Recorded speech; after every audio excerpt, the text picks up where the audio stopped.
아멘. 주신 말씀 가지고 건강한 사역이라는 말씀의 제목으로 주신 은혜 같이 나누길 원합니다. 어제 우리가 사역자는 또 사역에 대한 태도에 대해서 같이 나눴다면, 오늘은 건강한 사역, 내가 하나님 앞에 하나님의 일을 하고 있다고 하는데 과연 그 사역이 건강한가 건강치 않는가에 대한 잣대를 같이 한번 나눠보길 원합니다. 오늘 말씀의 말씀은 유다민족을 향한 하나님의 약속이죠. 회복에 대한 약속인데, 이 말씀을 통해서 하나님 앞에 건강한 사역, 이렇게 하는 것이 하나님 앞에 건강한 사역이 아닌가라고 하는 그런 말씀을 통해서 같이 나눠보길 원하는데, 첫째 2절의 말씀 보니까 이를 행하는 여호와, 그것을 지어 성취하는 여호와, 그 이름을 여호와라는 자가 이같이 이르노라. 첫 번째 하나님 앞에 건강한 사역은 하나님께서 그 일의 성취자가 되게 하라고 하는 것입니다. 오늘 말씀 보니까 계획부터 성취까지 다 하시는 거죠. 시작부터 끝까지 하나님이 하신다는 거야. 시작부터 끝까지 하나님께서 하나님의 영광에 대한 초점을 잃어버리지 않는 것이 건강한 사역이라고 하는 것입니다. 그래서 교회 일은 내가 할 수 있습니다 해서 하는 거 아니죠. 정말 그 동기가 무엇인가 물어봐야죠. 저도 물어봐야 되고 여러분도 물어봐야 돼요. 과연 그 동기가 하나님인가, 그 동기가 예수님인가, 그 동기가 성령님인가라고 물어봐야 한다라고 하는 것입니다. 그래서 그 동기가 정말 하나님이라면 저한테 그렇게 얘기해 주셔야 돼요. 정말 하나님께서 하시라고 하시는데요. 그러면 저는 할 말이 없을 거예요. 근데 그 동기가 나의 욕심이나 나의 이기적인 욕망이나 나의 계산이나 이것에서 출발한다면 하나님의 영광에 이르지 못한다라고 하는 것입니다. 그래서 우리가 사역자는 과연 그 일의 동기가 무엇인가, 또 하나님께서 그 일의 완성자가 되시고 계시는가라고 하는 질문을 잊지 말아야 한다라고 하는 거예요. 그래서 하나님께서 이 일의 계획자가 되시고 성취자가 된다면 나는 거기에서 어떻게 해요? 이름 안 드러나도 괜찮고요, 안 알아줘도 괜찮고요, 누가 어떻게 해요? 누가 그 사람 했어 그런 얘기해도 괜찮아요. 시작도 하나님이요 끝도 하나님이라면 나는 그 일에 대해서 어떻게 해요? 이름이 안 드러나면 더 좋겠죠. 이름 드러나지 않고 조용히 어떻게 해요? 사역하는 거예요.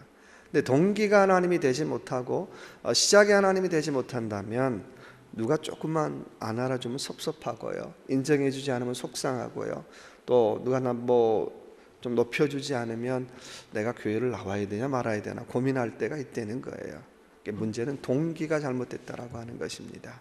그래서 과연 그 일의 시작을 하나님께서 하셨습니까? 또 그 일의 성취자가 하나님이 되십니까? 라고 하는 거예요.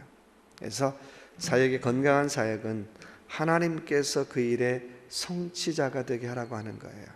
그래서 내가 할 수 있습니다가 아니라 과연 하나님께서 이 일의 성취자가 되시고 계십니까? 라고 하는 질문 잊어버리지 말아야 되고요.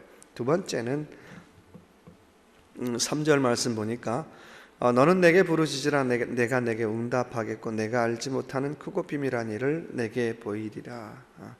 두 번째는 내가 알지 못하는 크고 비밀한 일을 경험하라고 하는 것입니다. 이게 건강한 사역자죠. 내가 사역을 하는데 딱 내 계획한 대로만 다 됐어. 저는 그 건강한 사역이라고 생각하지 않아요. 거기 하나님께서 어디 개입할 틈이 어디가 있겠어요. 물론 계획 중요하게 잘 짜야 되겠죠. 플랜 다 짜야 되겠죠. 근데 그걸 통해서 봐야 될 일이 있다면, 하나님께서 하시는 일이 크다, 하나님께서 하시는 일이 놀랍다, 최소한 내가 플랜 짠 것보다는 하나님께서 하시는 일이 크다라고 하는 것들을 경험할 때에 그것이 사역하는 사람의 희열이고 감동이라는 거예요. 내가 하는 대로, 내가 플랜한 대로 다 됐어. 역시 내 계획이 퍼펙해, 100%야. 그런 건 실패한 거죠. 따지고 본다면요. 내가 다 했는데요. 물론 하나님이 나를 통해 일하긴 하시지만 거기 하나님께서 하시는 감동이 없다면 그 일은 실패한 일이라는 거예요. 최소한 내가 계획한 것보다 하나님이 훨씬 크고, 내가 하는 것보다 하나님이 훨씬 크고, 내가 생각했던 것보다 하나님께서 훨씬 크게 일하신다라고 하는 감동이 있을 때 그때 하나님이 일하시는 거잖아요. 그래서 두 번째는 내가 알지 못하는 일을 경험하라는 거예요. 그래서 사역을 통해서 내가 알지 못했던 세계 경험해야 되고요. 내가 알지 못했던 일 경험해야 되고요. 내가 알지 못했던 환경 만나야 되고요. 그럴 때 우리의 사역의 희열 또 우리의 신앙의 성장과 성숙이 동반된다라고 하는 것입니다. 세 번째는 오늘 9절에도 그렇고 11절에도 그렇고 여호와께 감사하라 기뻐하는 소리 신랑의 소리 신부의 소리와 및 만군의 여호와께 감사하라. 세 번째 사역자의 세 번째 태도는 끊임없이 기쁨과 감사로 점검하라고 하는 것입니다. 내가 하는 사역이 건강한가 건강치 않는가는 결과만 가지고 얘기하는 것 아니죠. 끊임없이 중간 점검을 해야 되는데 중간 점검은 기쁨과 감사라고 하는 것입니다. 끊임없이 기쁨과 감사가 올라오고 있는가, 기쁨과 감사로 점검하지 않으면 그 일은 어때요? 열심히 한 것 같은데 별로 그렇게 내게 감동이 없어요. 그래서 사역자는 어떤 일을 하든지 간에 내가 기쁨이 올라오고 있는가, 이거 할 때마다 내가 기쁜가, 그냥 맡아서가 아니라 한 번, 두 번, 세 번 내가 정말 기쁜가, 내 안에 기쁨이 유지되고 있는가, 그건 괜찮은 거예요. 근데 나 이거 할 때마다 짜증나네, 이거 할 때마다 속상하네, 이거 할 때마다 내가 좀 마음이 그래, 그러면 어떻게 스탑해야 돼요. 그게 건강한 사역이죠. 그리고 또 어떻게 해요? 중단했다가 또 다시 기쁠 때 하면 되겠죠. 사역의 중간평가는 기쁨과 감사라고 하는 것입니다. 기쁨과 감사가 떠난 사역은 하지 말라는 거예요.